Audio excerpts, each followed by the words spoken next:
अस्सलाम वालेकुम प्यारे बच्चों, कैसे हैं आप सब। जी बेटा, आज हम मज़मून करेंगे जिसका उन्वान होगा माहौलियाती आलूदगी। ठीक है बेटा, वैसे तो आपने साइंस में पढ़ा है आलूदगी के बारे में, इंग्लिश में पढ़ा होगा, लेकिन उर्दू में पढ़ने का अपना ही मज़ा है। तो आज हम ये मज़मून करेंगे माहौलियाती आलूदगी। ये मैम आपको पढ़ा देती हैं, इसको आप अपनी कापी पे भी लिखेंगे और इसको याद भी करेंगे। ठीक है, आलूदगी से मुराद नापाकी, आलाइश और मैल कुचैल वगैरह है।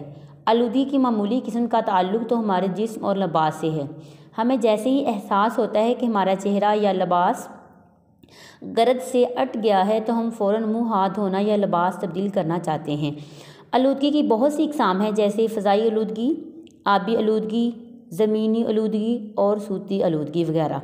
कूड़ा करकट के ढेरों से माहौलियाती आलूदगी बढ़ती है। इनसे नाइट्रोजन गैस पैदा होती है जो ख़तरनाक बीमारियों का सबब है। पौधों और फसलों को माहौलियाती आलूदगी से यूँ नुकसान पहुंचता है कि इन्हें जिस ज़मीन, हवा और पानी से खुराक मिल रही है वो आलूदा है। आबी आलूदगी की वजह से आबी हवानात की बका भी ख़तरे में है, क्योंकि लाखों टन कूड़ा करकट, सीवरेज और कारखानों का पानी नदियों, दरियाओं और समंदरों में बहाया जा रहा है। आलूदा माहौल में सांस लेने की वजह से इंसानी आँख, कान, नाक और मैदे के अमराज में इजाफा हो रहा है। ट्रैफिक के धुएं में मौजूदा कार्बन मोनोऑक्साइड जहरीले असरात रखती है। इससे फेफड़े और दिल की बीमारियां बढ़ रही हैं। कैंसर का मूजी मर्ज भी माहौलियाती आलूदगी का मौजब है और एसाबी अमराज में तेज़ी से इजाफा हो रहा है। हमें चाहिए कि कारखानों, हवाई अड्डों, रेल की पटड़ियों और सड़कों के गिर्द घने जंगलात उगाएं, पानी को आलूदा होने से बचाएं और गाड़ियों वगैरह को दुरुस्त हालत में रखें ताकि हम साफ सुथरे माहौल में ज़िंदगी गुजार सकें।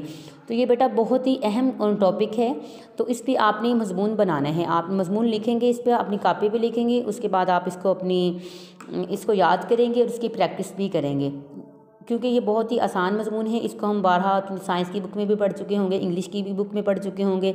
वैसे भी चूँकि हम जिस माहौल में रहते हैं उस माहौल का भी हमें इल्म है कि हमारे इर्द गिर्द कितनी वो आलूदगी है। ठीक है बेटा, तो उम्मीद करती हूँ कि आप अच्छे से इसको समझ चुके होंगे। अपना ख्याल रखें, अल्लाह हाफिज़, और इसको अच्छे से याद करें।